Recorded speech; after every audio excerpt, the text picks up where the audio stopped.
पिछली वीडियो में हमने देखा था कि ऑटोट्रोफ यानी स्वपोषी क्या होते हैं और वो किस तरीके से अपना भोजन बनाते हैं ना। फोटोसिंथेसिस के बारे में हमने पढ़ा था और उसके बारे में अच्छे से जाना था। आज हम जानेंगे हेटरोट्रोपिक्स क्या होते हैं, यानी विषमपोषी पोषण क्या होता है और ये कितने प्रकार के होते हैं। हेटरोट्रोपिक्स क्या होते हैं?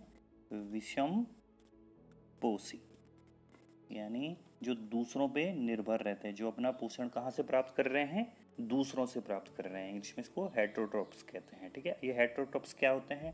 फंजाई हो गया, एनिमल हो गया, कोई भी हो गया, ये सब हेटरोट्रोप्स होते हैं जो अपना भोजन दूसरों से प्राप्त करते हैं। ठीक है, ये विषमपोषी जो है 3 प्रकार के होते हैं: सैप्रोफाइटिक, पैरासिटिक और होलोजोइक। अब हम सबसे पहले बात करते हैं सैप्रोफाइटिक न्यूट्रिशन की। इसको हिंदी में कहते हैं मृतोपजीवी। मृतोपजीवी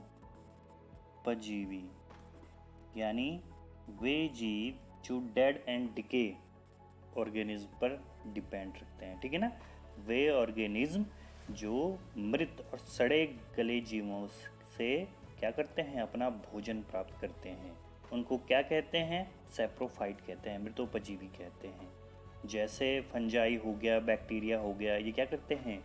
जो मर गए हैं चीज़ें, जो सड़ गल गई हैं, उनके ऑर्गेनिक मटेरियल से क्या करते हैं? नॉन लिविंग के ऑर्गेनिक मटेरियल से अपना भोजन प्राप्त करते हैं। जैसा कि इस डायग्राम में आप देख पा रहे होंगे, ये देख रहे हैं आप, इस पेड़ पे क्या उगे हैं? ये फंगस उग गए हैं। देख रहे हैं ना, ये जो फंगस है एक पेड़ पे क्या हो रखे हैं? उग रखे हैं। तो इनको ही क्या कहते हैं? सैप्रोफाइट। ये यहीं इसी पेड़ के माध्यम से क्या कर रहे हैं? अपना भोजन प्राप्त कर रहे हैं। दूसरा आप देख पा रहे होंगे यहाँ भी जो हैं ये कवक जो फंजाई हैं, ये जो है ज़मीन में जो भी चीज़ सड़ गल गई है, जो भी डिके हो चुकी है, उससे अपना भोजन प्राप्त कर रहे हैं। तो ये हमारा क्या पूरा हो गया है? सैप्रोफाइट। अब हम बात करते हैं पैरासिटिक नेचर की। जो हेटरोट्रोपिक न्यूट्रिशन है उसमें जो दूसरा है वो पैरासिटिक न्यूट्रिशन होता है, यानी परजीवी पोषण। हिंदी में इसको कहते हैं परजीवी पोषण। अब जैसा कि नाम से पता चल रहा है, परजीवी, किसी दूसरे जीव पर आश्रित होना। कैसे? इसमें क्या होता है कि जो दूसरे जीव पर आश्रित होते हैं, पैरासिटिक न्यूट्रिशन में जो जीव किसी दूसरे जीव पर आश्रित होते हैं उनको पैरासाइट कहते हैं। सबसे पहले हमें ये पता होना चाहिए, पैरासाइट किसे कहते हैं? जो दूसरे जीव पर निर्भर रहते हैं। जिस जीव पे निर्भर रहा जा रहा है, जिस भी ऑर्गेनिज्म पे ये पैरासाइट निर्भर रह रहे हैं, ये परजीवी निर्भर रह रहे हैं, उनको कहते हैं होस्ट। ठीक है, ये 2 टर्म सबसे पहले हमें याद होनी चाहिए और पता होने चाहिए। पैरासाइट्स क्या हो गए? जो कि होस्ट पे, जैसे इस डायग्राम में आप देख पा रहे हैं, ये एक जोंक है ना, लीच है। तो ये लीच क्या है? एक पैरासाइट है, परजीवी है। और इसके होस्ट क्या हो गए? Animal being, human being, kettles है ना, जो इसके क्या हो गए? होस्ट हो गए। तो पैरासाइटिक न्यूट्रिशन में क्या होता है? पैरासाइट क्या होते हैं? इन होस्ट के या तो क्या रहेंगे?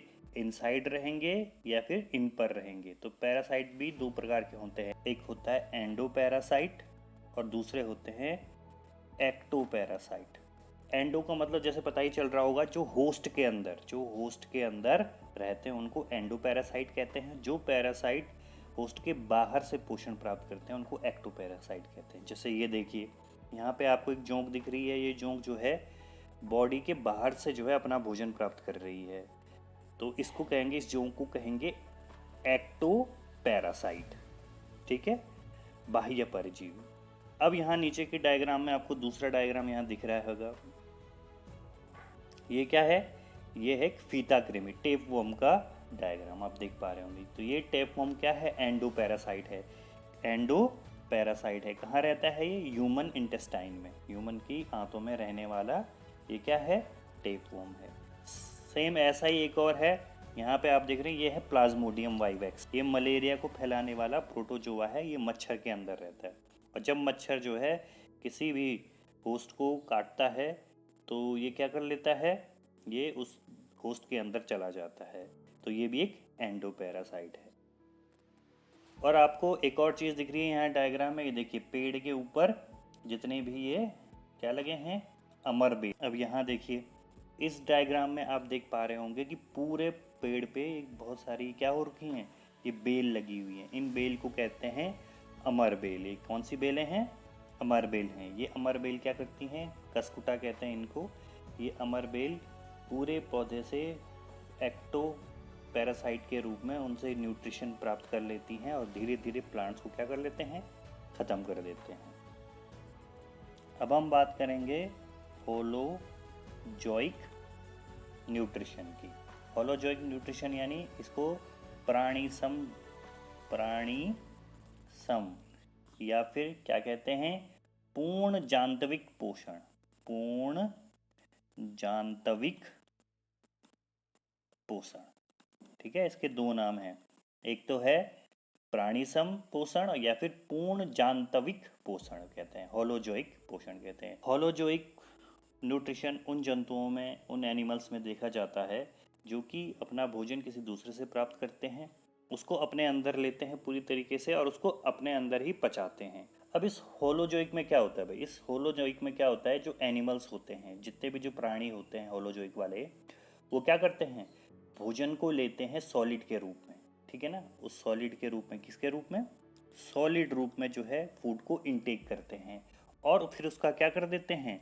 ब्रेक डाउन, उसको तोड़ते हैं, यानी जिस प्रोसेस को हम पाचन भी कहते हैं। तो पहले ये भोजन को लेते हैं फिर उसका पाचन करते हैं। तो जिसमें भी ये प्रक्रिया होती है उसको हम होलोजोइक एनिमल कहते हैं और ऐसे न्यूट्रिशन को हम क्या कहते हैं? होलोजोइक न्यूट्रिशन या प्राणीसम या पूर्ण जांतविक पोषण कहते हैं। अब हमारा जो सिलेबस है उसमें अमीबा के बारे में दिखाया गया है, अमीबा के पोषण के बारे में बताया गया है। तो आप यहाँ देख पा रहे होंगे, सबसे पहले अगर डायग्राम में आप देखें तो इसके बीच में एक न्यूक्लियस दिख रहा है, ठीक है। ये न्यूक्लियस का केंद्रक है और फिर आप जो रेड कलर का देख रहे हैं एक फूड पार्टिकल है। तो जब अमीबा इस फूड पार्टिकल के समीप हो जाता है तो आप देख रहे हैं दूसरे डायग्राम में क्या हो रहा है, इसकी जो बॉडी है उसने क्या कर दिया है? उस फूड के चारों ओर क्या कर दिया? अपने आप को फैलाना शुरू कर दिया है। और जब ये ऐसे फैलाना शुरू कर देता है इसके बॉडी पार्ट को, तो हम इसको कहते हैं शूडोपोडिया। शूडोपोडिया, ठीक है। अब देखिए धीरे धीरे ये क्या कर रहा है, पूरी तरीके से इसने जो है अब इस भोजन के टुकड़े को पूरी तरीके से चारों ओर से घेर लिया है। और जैसे ये चारों ओर तरफ से घेर लेता है, इसको अब हम क्या कह लेते हैं? Food vacuole. क्या कहते हैं? Food vacuole. अब इस फूड वैक्यूल को फिर क्या कर लेता है? धीरे धीरे उसको पचाना प्रारंभ करता है, ठीक है। उसको डाइजेस्ट करना प्रारंभ कर देता है।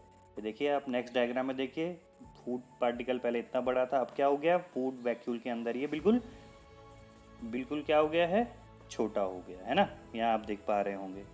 अब चौथे में देखिए फिर नेक्स्ट क्या हो रहा है, जब ये पूरी तरीके से पच चुका है, पूरी तरीके से क्या हो चुका है? इसका एसिमिलेशन हो चुका है, तो अब इसको क्या कर दिया जाता है? बाहर फेंक दिया जाता है। फिर सीधे से स्यूडोपोडिया हटा दिए जाते हैं और जो अनडाइजेस्टेड फूड है उसको जो है बाहर फेंक दिया जाता है।